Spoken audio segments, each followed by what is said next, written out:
Hello, this is Rich Kirkpatrick with rkblog.com. Sometimes it's not practical to read from a screen, so listen to me read my blog posts about the creative process, leadership, and how these intersect with everyday life and faith. Creator versus employee. Why don't you get a real job? rkblog.com, February 14, 2022. Have you ever wondered why work seems meaningful to some and not to others? Perhaps it has to do with how we see ourselves. Are we creators or employees? There are a few recordings that play back the mind of innovators and creators, and they begin early in life. In grade school, the teacher says, "Sit still, color within the lines, and stop daydreaming." They scolded us for the doodles on the edge of the folder and shamed us for our sensitivity. In the old days, teachers simply put you in the corner of the room. The mission of education in the mind of a myopic society aims for conformity and uniformity. Sticking out threatens the general order. Things are simply the way they are, and if you want to challenge it, you will pay the price. The schoolyard wasn't a safe place for kids who dreamed of something better than sitting still at a cold metal school desk.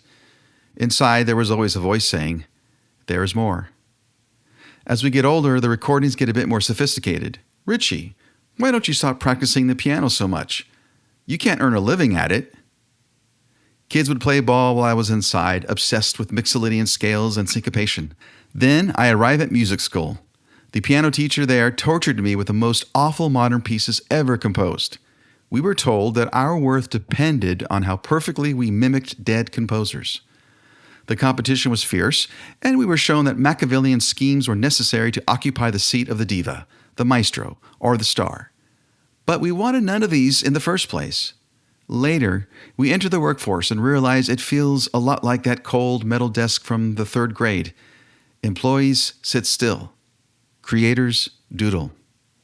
Remember, we were that small child who dreamed of making something better, not dominating. And we don't believe that being dominated was part of the deal either. The voices repeat, "You should get a real job. You should learn something you can fall back on." If you listen carefully, beneath these recordings, your soul whispers, "Keep creating." It barely cuts through the noise of the schoolyard bully's rant, the teacher's shame-inducing correction, and music school's dehumanizing worship of perfectionism. What's haunting is that most of these recordings are from people we love, deepening the wounds. The scripts can crush our will, yet we still dream of making something of ourselves and for the world. The secret is this: we are all wired to create. So if we deny the urge to make something better, help someone smile, or express our laments, loves, and hopes, we reject our very existence. We forget we are humans, and that what makes us human is our design as creators. Imago Dei is the term both Jews and Christians put to this thought. We are made in the very image of the Creator. Scientists and researchers prove people are unique to any creature on earth.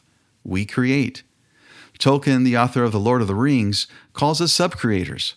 The one thing science, religion, and good sense all agree with is this: to be human is to create. This is why death and destruction are evil enemies. One ends our creativity. The other reverses it. I'm not alone.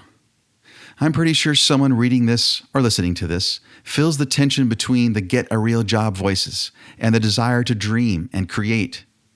There is nothing wrong with paying the bills. I've cleaned toilets, delivered papers, worked as an accounting clerk, and drove for a rideshare app, among working many other real jobs. I could make more money and look better on paper, but that doesn't matter if I never listen to the voice of my true self. Want fewer regrets in life? No matter what your job, keep creating. I'd love to hear from you. How do you keep creating? Check out my new book, MINDBLOWN. Unlock your creative genius by bridging science and magic. You can find it at rkblog.com/mindblown or on Amazon.